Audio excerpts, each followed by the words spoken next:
Coming up, I used the right tool. Found a shovel. Will that work? Wait a minute. Where did the engine go? This is now Sreten-powered Alpina. Welcome back to a very grim episode of Project Chicago. I made a really bad discovery about this engine. We're at the point where we left off in the previous episode. We should be putting back a brand new timing chain on, guides, reassembling the engine and hearing it run again. Well, that's not going to happen because of this thing. This is an endoscope, and that is the thing that I didn't use on this engine before, and I should have. And I was in the middle of the assembly of this engine when I received invoices from Antonio, and I saw the invoice that the shop in Texas did compression and leak down test on the engine. Results were more or less okayish, and they found cylinder number 7 to be weak.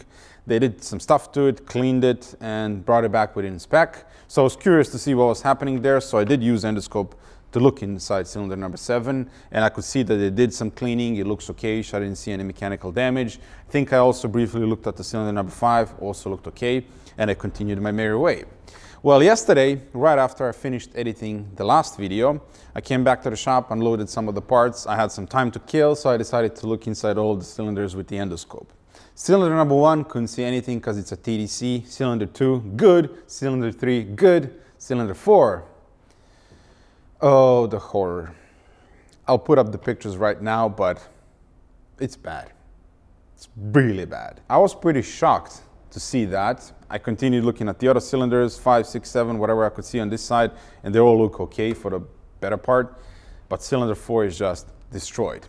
But it's also obviously not destroyed, because you all heard how this engine was running. It sounds absolutely sweet. It was not smoking. You couldn't tell that there was anything mechanically wrong with it. That's why I didn't suspect that I'm gonna find anything bad in the cylinders. Obviously, that cylinder is probably wood screw that came out of the car. This car is a Home Depot on wheels. So I can't continue and reassemble this engine because that would be just stupid. Cylinder number 4 is obviously damaged, and I think it looks worse than it actually is, that there's still some compression in there, but it's just not a good idea to run this engine any longer because it's gonna give at any point now. So we need to remove this engine out of the car and look at the carnage closer. And that would be rather easy if I had a 2-post lift. You just unbolt the subframe, drop the engine along with the transmission, a few hours, you're done.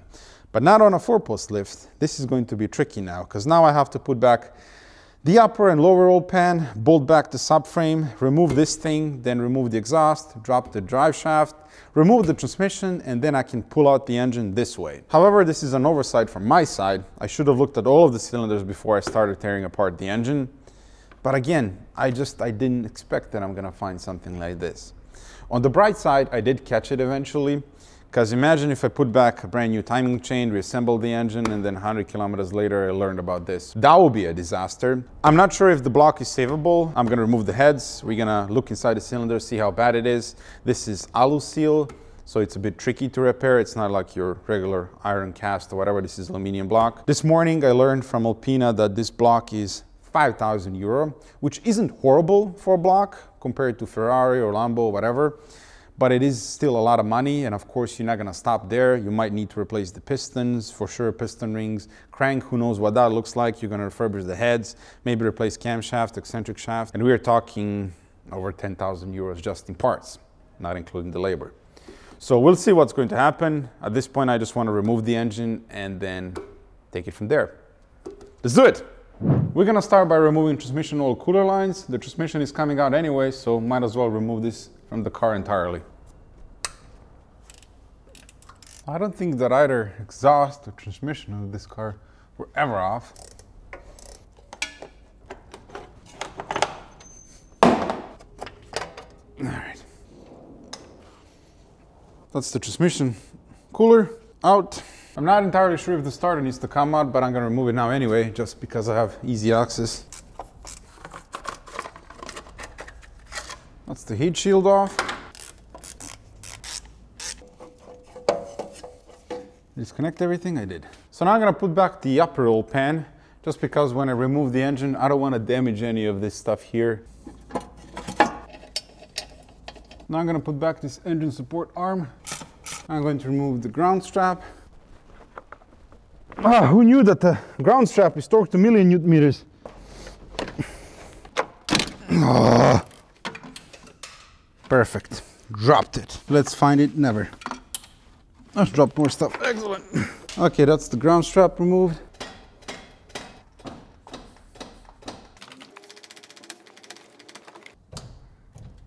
Yep, subframe is in, all around.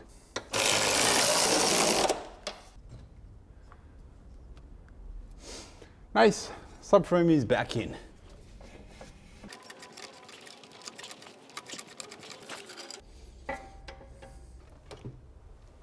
So now I'm gonna put back the wheels and lower the car into the ground. Now we're gonna start unbolting the exhaust, which is going to be tricky because it's all one piece and it's quite long. But I'm gonna unbolt it from the headers, then in the back, and then in the middle, and then slowly start to lower it. That was very loose.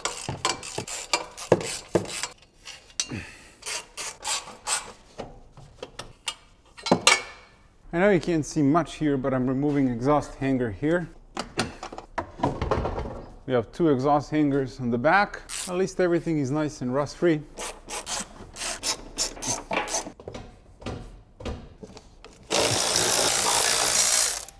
You gotta be. There's plastic also holding it in place.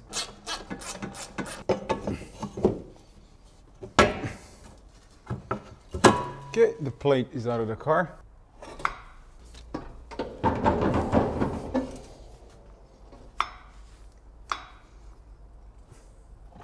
Wait a minute, don't break the bumper.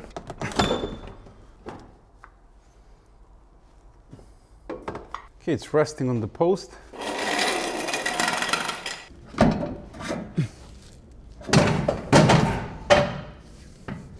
Oops! It's stuck somewhere.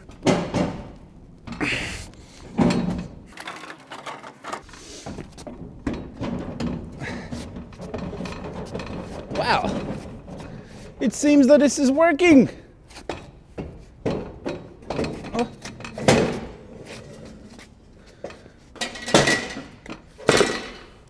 That deserves a beer! How heavy is this thing? It's decently heavy. By the way, I already need more space.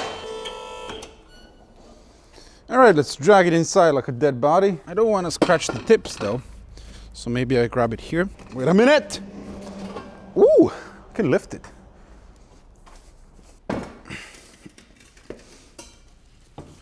Excellent. Can we start it now? See what it sounds without the exhaust? Oh, that's right. The engine is in pieces. Now the heat shields.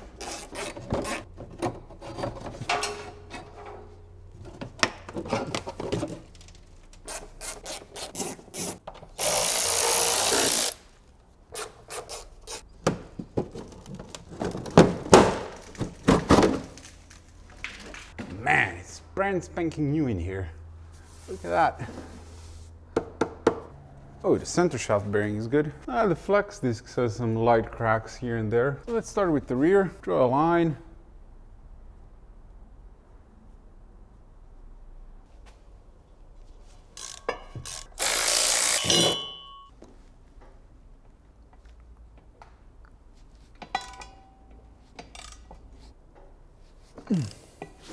So I'll need to lift the rear end up in the air now so I can turn the drive shaft and get to the top bolts. So to put this thing into neutral, you have to look underneath the dashboard, unlock this thing, and there's a ribbon cable here. You pull it, and that puts it into neutral.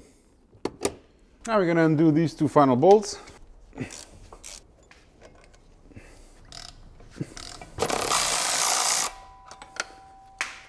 Now the center shaft bearing, and we can finally remove the drive shaft.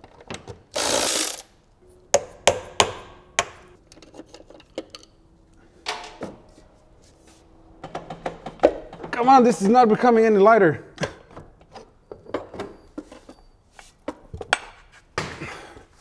There we are. That was never off. This flange here had 0 marks before I got in here. Okay, what now? So now I'm gonna start removing crap around the transmission. There's about 15 million wires and stuff, so I'm gonna start unplugging everything one by one.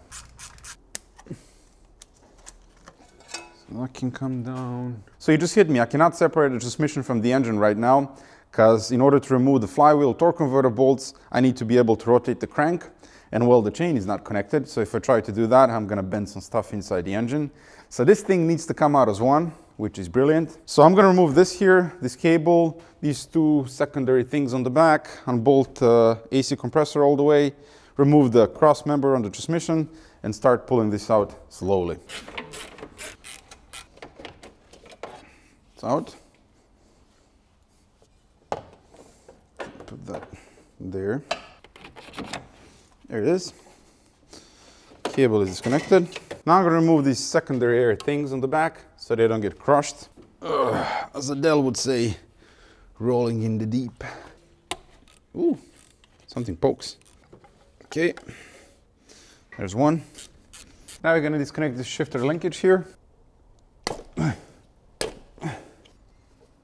The linkage disconnected. Now we're going to support the transmission and then remove this cross member.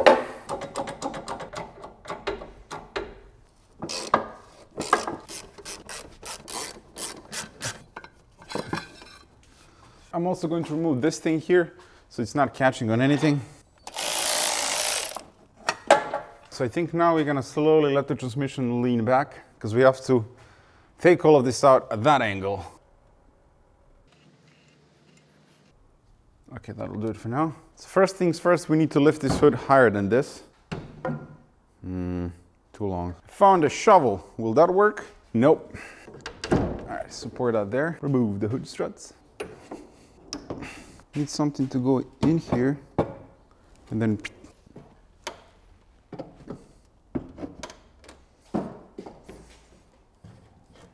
excellent. So bring in the apple picker.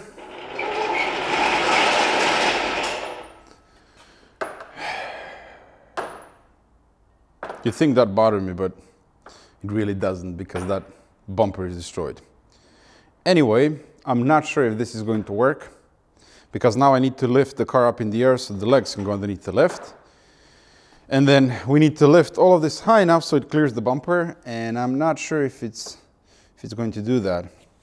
Probably not, but I'm going to try, and if that doesn't work, then I'm just gonna rip the bumper off. Maybe I should do that in the first place. What do you think? Okay, this is its highest position. Nah, we need to remove the bumper. There's no way that I can lift it over it. Perfect. Remove the trim for the parking brake sensors. For the parking brake sensors? For parking sensors. Sometimes I don't even know what I'm saying. Oh, zip ties came out. That's good. Oh, yeah. Headlight washers. Okay. There's a bolt on the back. What the?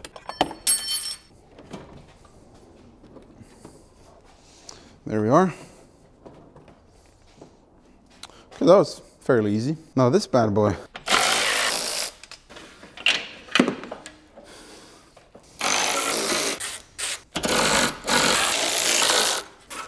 I can't believe I'm taking more parts out of this car.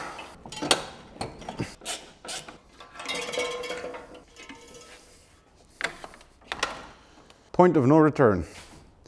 Actually, we are way past that, but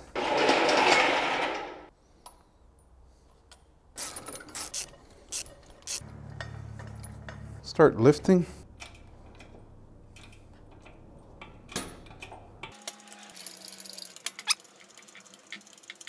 I need to unbolt the dipstick. I tried that earlier, but I can't reach the bolt. Goodbye, socket. The bolt is finally out. Okay, that's it. I don't care. It's catching on something, and if I bend it, I'll just buy a replacement one.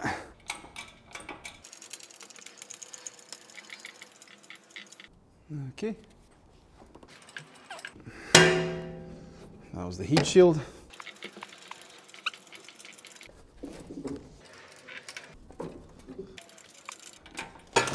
All right, that's no bueno. So I'm gonna unbolt the compressor then.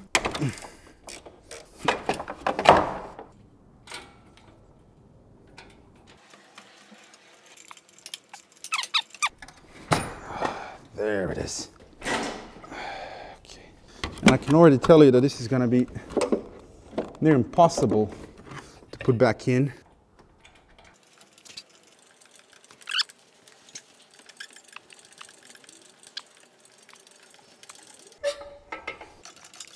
That cat cleared everything. That one is still catching on the steering rack a little bit, but I'm balancing it when I'm lifting the engine up in the air.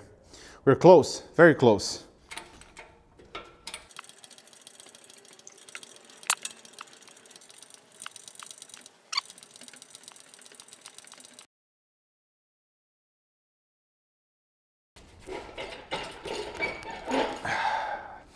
It's out. This giant mess of an engine is out. This was easy. Piece of cheesecake. And I didn't break anything. At least I think, which is a huge success. Now where's my 10 mil? There it is. Lost that one. Oh, look at that. Is that another one? It is. Score. Very good. So now I can connect back the steering column, and this is going to be a rolling chassis. So this thing is gonna go here. All right. So very gently.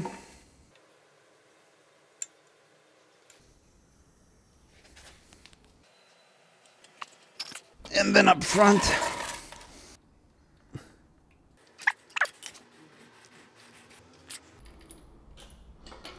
It's on the ground. All right, that'll do. I think for now I can remove the headers. I did order an engine stand, but that's gonna come on Monday. It was way too easy.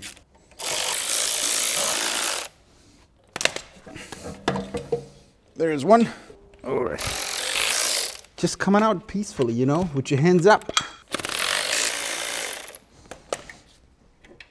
Oh. In my mind, that should work.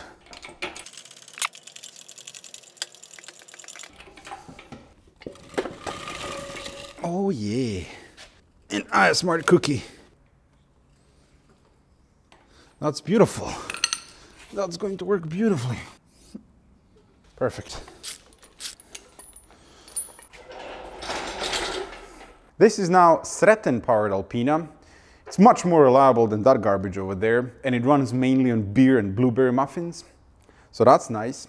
I have a cog here, chain, everything you need, so we're all set. Slight issue though, he's a bit tired right now, so maybe we take it for a spin tomorrow. I got a lot of questions in the previous video asking me how am I going to put this thing together. Well, the key here is to be organized. If you're working in a mess and putting everything in one box, you're never gonna finish this project. So I stole these fridge bags from my better half, and I'm bagging and tagging pretty much everything, especially small bolts that I don't know where they go. For example, this, how am I gonna know where that goes? So I labeled it transmission lines, upper oil pan.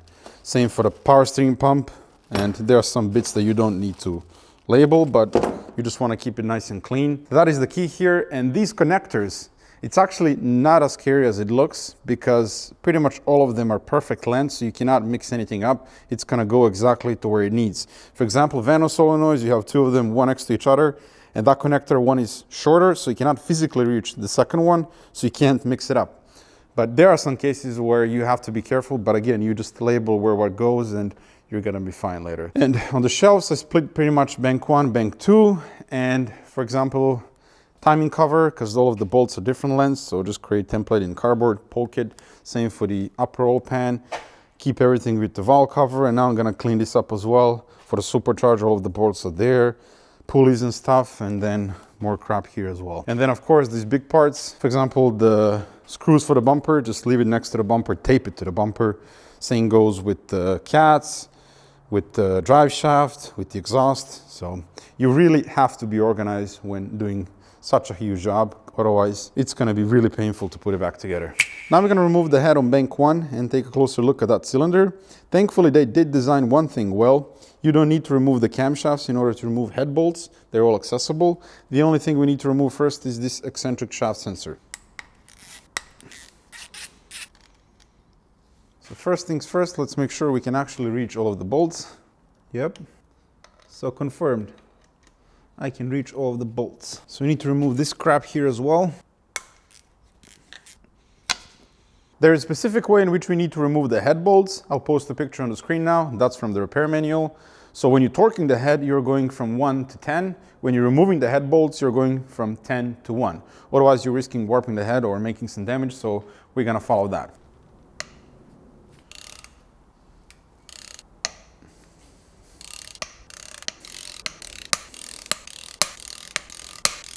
All right.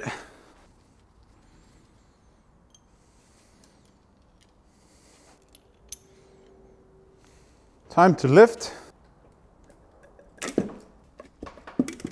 There it is. Take that to the table.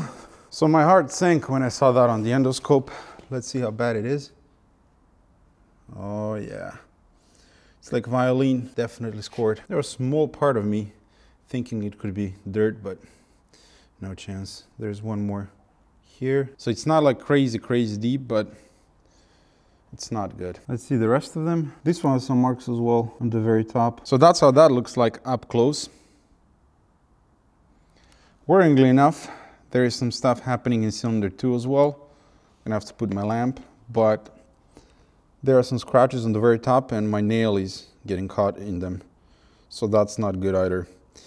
And come to think of it, I think we're gonna find something similar on bank 2 as well, because I remember seeing something like that on the camera, but I wasn't sure at the time because of the reflection and stuff.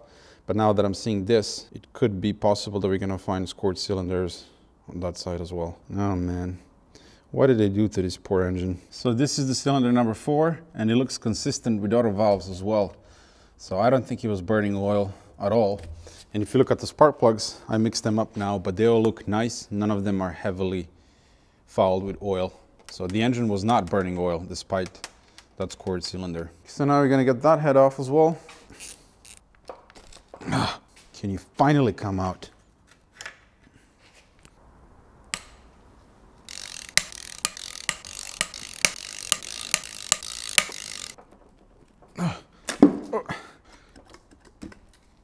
Okay, I'm like a gazelle. Look at that, there's something there as well. Cylinder 5 has a mark. Let's see if that's a scratch. No, I can't feel it on the fingernail. I think that's just dirt. Oh, that's smooth. So 7, that was the one that had low compression.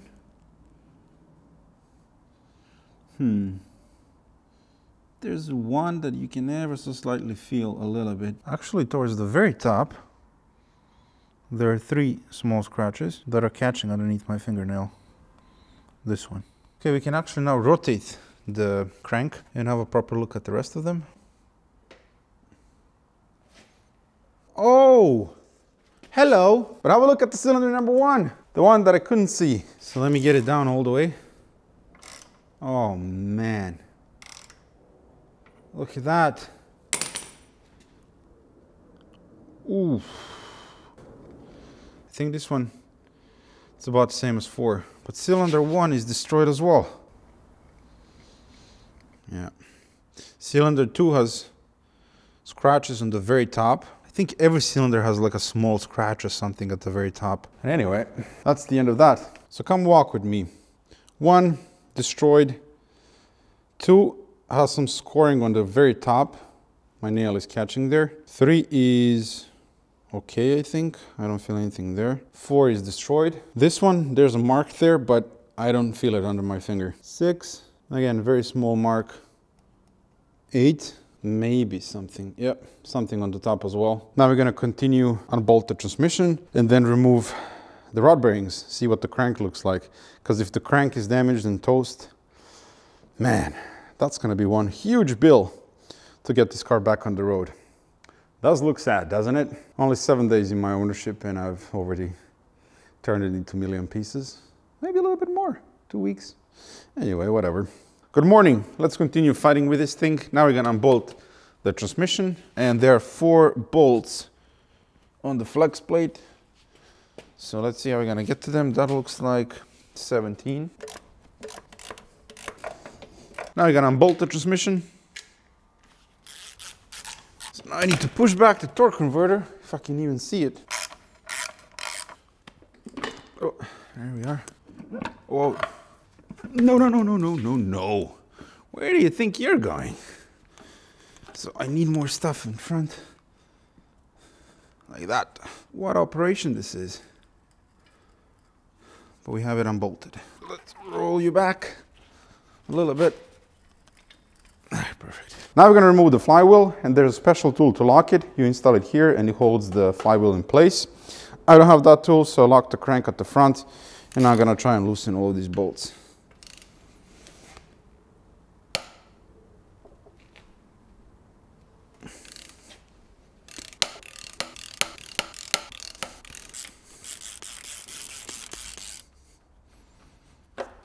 It's off. That's our rear main seal. Was it leaking? A bit wet. Okay, since I can't lift this on my own on the table and the engine stand is not here yet, I'm gonna remove the arms, and then I'm gonna flip it like that, remove the lower oil pan, upper oil pan, oil pump, so we can inspect it. Not ideal, but that's all I can do today. Here you can see stamped H1, which is designation from Alpina for this block. Right into my sneaker. Excellent.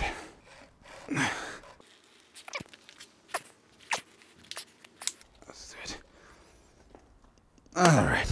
Get the oil pan off.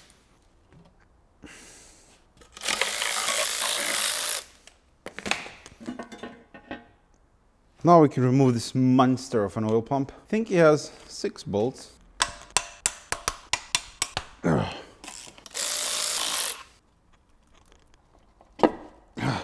And there's our crank and rod bearings and main bearings and everything. I think I can lift this thing now onto the table on my own.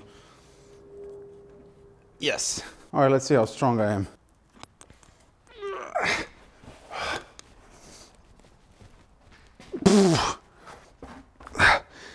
It's heavy.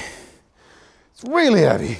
Now I'm gonna go wash my hands and clean up this mess. Now we're gonna remove the rod cap on cylinder number 4, which is the scored one, so we can inspect the crank and the rod bearings. These are fracture split connecting rods, meaning they're forged from one piece and then cracked, so you cannot mix and match. The connecting rod and the rod cap have letters stamped on them, so you know which cap goes where and you don't mix anything up. Now we're gonna loosen these bolts and remove the cap.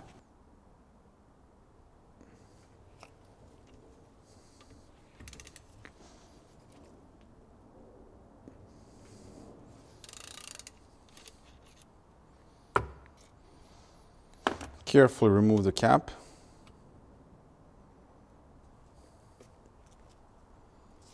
And that bearing is, well, not looking ideal. Deploy the finger. Yeah, the rod bearing is scored. So you can see some scoring marks there. That means that the rod bearing did its job and protected the crank. But that's not ideal. These definitely need to be replaced. So now I'm going to carefully, with clean gloves, push the piston all the way down so it clears the crank, and we can see the top bearing. Those are usually worse than the bottom ones. Here we clear the crank. Okay, I think we can pull the piston out.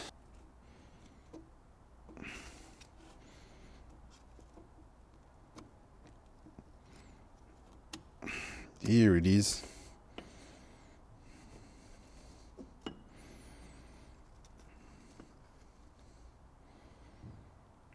Hello.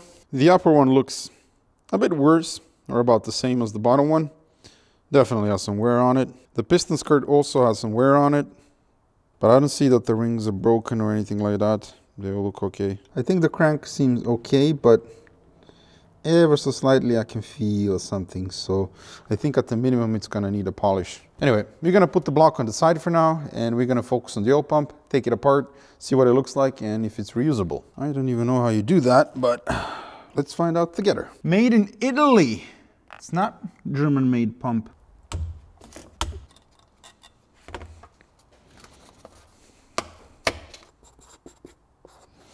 Front. Back. That comes out. Right. Correctamundo. Let's inspect this guy. Well, some wear, but nothing horrific for now.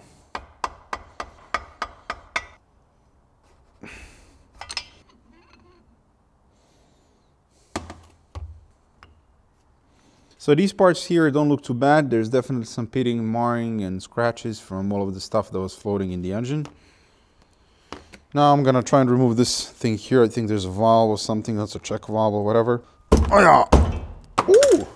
That was spectacular. I can't get this bolt off. It's torqued to milli-Newton meters. I mean, I can, but I'm not gonna waste any more time on it. I can see that there's nothing catastrophically wrong with the pump, but there's definitely some wear and tear.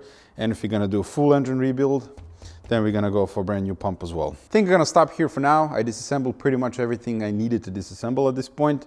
I'm gonna go home, start emailing specialty shops that specialize in repairing alloy seal blocks, see what they say. I'm also going to email Alpina directly. Maybe they wanna get involved in this project.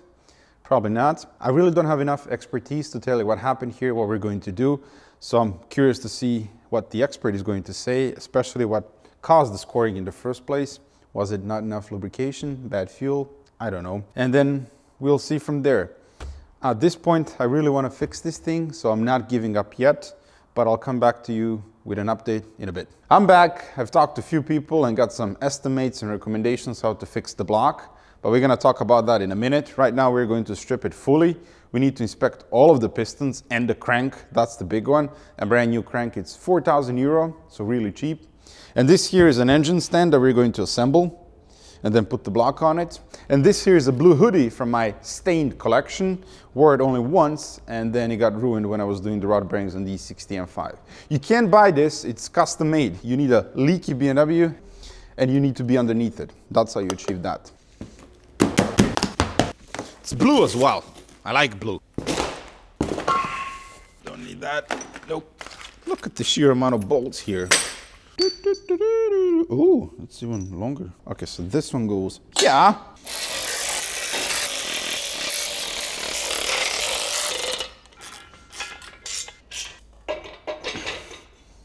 And then this thing goes through here. Now we're gonna remove the rear main seal. Now this cover here.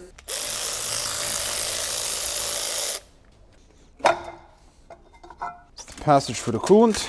So it's not as straightforward as I thought to mount this thing onto the engine stand. We have two holes here that are perfect M10 bolts, and then we have two on the bottom, but they're not perfect. They're M8, so thin bolts.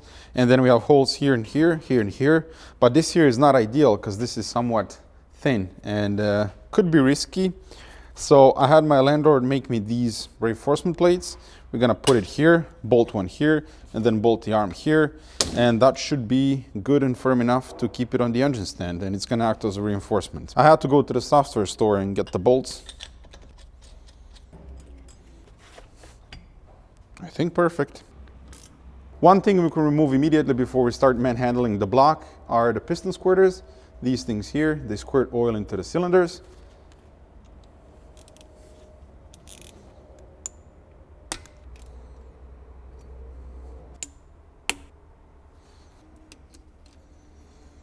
Okay, that's all of them removed. Two strong humans. You got it? Yeah. So don't drop it. Okay, where's the pin? Perfect. Thanks for the help. That looks nice, doesn't it? I am an engine stand owner and broken Alpina block owner as well. But anyway, you know, I was pretty disappointed at the beginning of this video, not gonna lie, but now I'm kind of happy. Even though this is going to cost me a ton of money and time, I've pretty much made my mind up. We're gonna rebuild this thing. And I've never rebuilt an engine in my life. It's gonna be first for me, first for the channel, and a huge learning curve for me, hopefully you as well. So I'm super excited. Let's tear this thing down completely now. We're gonna start by removing this carbon buildup on the top of the cylinder so that the piston can slide out easier. I'm gonna use a carbon fiber towel, WD-40, and just rub it. Okay, done. So now we're gonna start removing pistons and rod bearings. I would like to point something out. When you're removing rod caps, you should loosen all of the bolts at the same time on the same journal. Reason being, when you remove one like I did here, and now you come back to loosen this one, this connecting rod can slide on the crank. And when you put pressure on it, it's gonna force the bearing right into the crank, and you don't want that. It shouldn't do any damage, but it can be avoided, and it's definitely recommended that you do all at the same time. So I'm gonna go grab a friend. He's gonna hold the cap that I already removed here, and then I can loosen these two bolts. While I'm waiting for my friend to come, we're gonna crack on with the rest of them. That looks about perfect.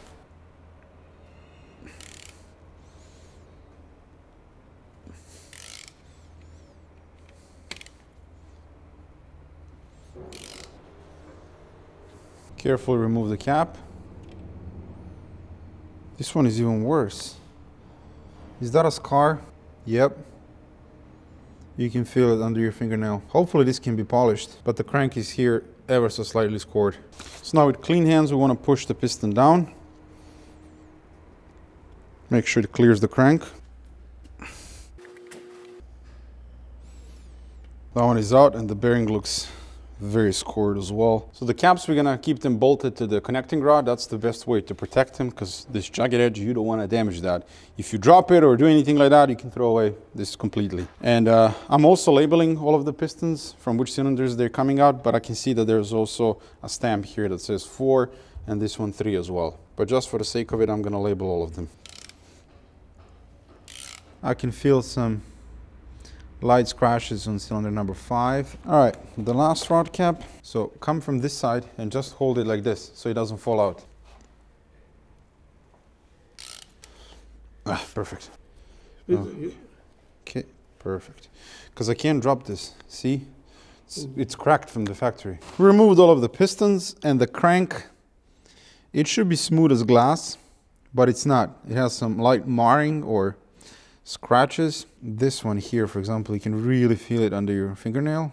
Not really, but you can feel it here as well. So I don't think it's bad, but it's not good. So the worst scratch that we have is cylinder 4 that was scored. So now I'm going to remove main bearing caps, and I'm following repair manual for removal instructions. First, we need to remove these 4.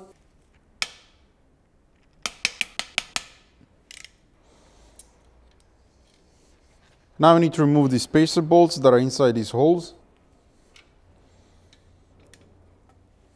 And now the main bearing bolts.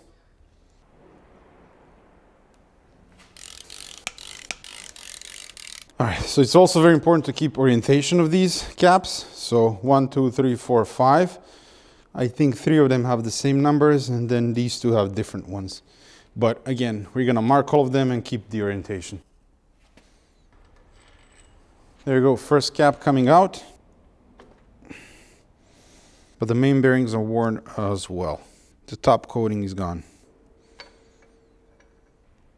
You see the wear on the main bearing. I think this one is by far the worst. Let's do a finger test.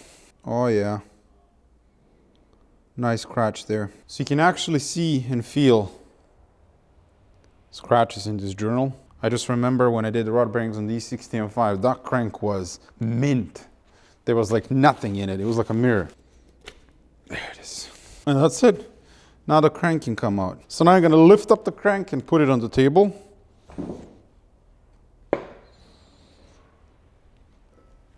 Voila! It's heavy. This is where the crank lives.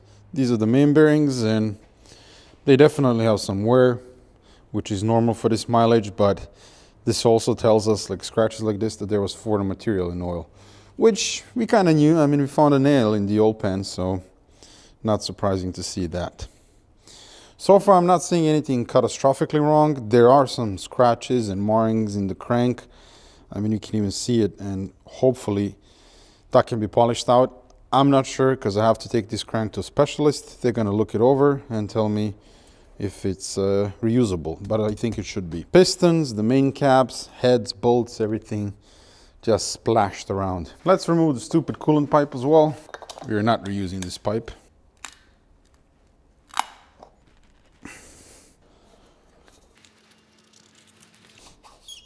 Oh, that seal is all sorts of shot. Look at that.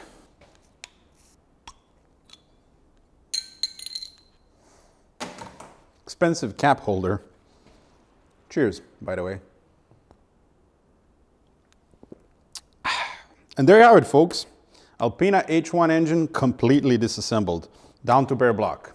How did it escalate so quickly? I have no idea. It feels like it was working just yesterday, and now it's in 15 million pieces. Now I'm gonna go home, do more research, talk to people, and hopefully have a few experts look at all of these parts and tell me what's usable. I'm hoping that the pistons are usable, because if they're not, well, they are 400 euros each, times 8, do the math. Crank, I think it can be polished, but we'll confirm that. And then we'll see what we're gonna do with the block. I think the best option to repair alu-seal block is to sleeve it. The cheapest quote I got for that is 3,200 euros. Brand new block is 5,000 euros, so quite a big difference. But we'll see. I'm still talking to Alpina. They said no to cooperating with me, but they might be able to repair the block or sell me a brand new one. So I'll see what I'm going to do, because maybe getting a brand new one and then selling this one as damaged, someone can repair it. That's not a bad idea either. But getting a used one, that's absolutely not an option, because they only made 200 of these cars for European market. And B5 also had the same engine, the E60, but there are none for sale in Europe whatsoever. There are some in US, but they're quite expensive, 6,000 euros. And then when you include shipping, tax, import duties, and other crap, that's easily 10,000 euro, and you're gonna have a questionable engine. So full rebuild is the best approach here. I'm gonna finish my beer, and then I'll see you in the next scene. I think we're gonna end this episode here. Right now it's waiting game. I'm waiting on a few humans to get back to me, and then I'm gonna decide which approach we're going to take, but likely two things. We're either going to sleeve this block or replace it entirely. I'm waiting on Alpina to tell me the exact price for a brand new block, and I'm also waiting to hear back from a few specialty shops here in Germany. And the price does matter, but what matters for me the most is the quality of the work and that it's done properly. So we'll see. When it comes to the crank, that can almost certainly be polished, so the same shop that's going to do the block, they're gonna take care of that. The pistons, I actually found a guy nearby, around 2 hours away from Frankfurt, and he can coat the pistons.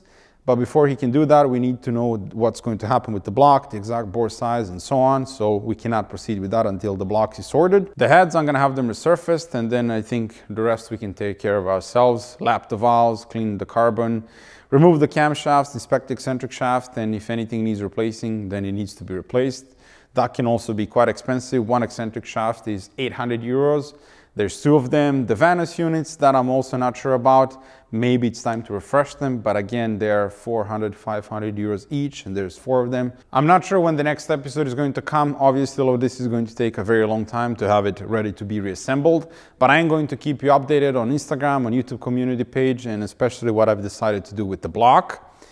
And this is going to be very financially heavy on me, so I might end up selling the E30, which is just selling a beautiful one-owner E30 to fix the shitty N62 engine is all sorts of wrong. But it is what it is. You all are enjoying this series very much, and I quite like the Alpina too. I want to see it back on the road, so we're gonna do that. I want to thank all of you for following along, and I want to thank all of my Patreons. Since the last video, we gained a lot more of you, and we actually went over 1,000, which is just amazing. Thank you very much for your kindness. I want to cover something else, because I know someone is going to ask me this. Why didn't I leave that car alone if it was working fine before? I just couldn't do that. Not a good conscience. I was about to put 3,000 euros into this thing to finish the timing chain job, and then another 2-3 grand to get it to pass German tooth inspection. And then I'm gonna end up with the car that has scored cylinders and a car that I don't trust. Every time I would be behind the wheel, the only thing that would pop into my head is, hey, remember you have scored cylinders. Hey, this car can start burning oil any minute now. So if we're gonna continue with this project and fix it, we're gonna do it the right way. By the time we're done, we're gonna have a brand new engine, and that thing is going to be ready for another 200,000 kilometers. Maybe even more if we don't feed it nails. Anyway, I'm super excited for what's to come, and as always, thank you very much for watching. I do hope that you enjoyed this video, and I'll see you soon.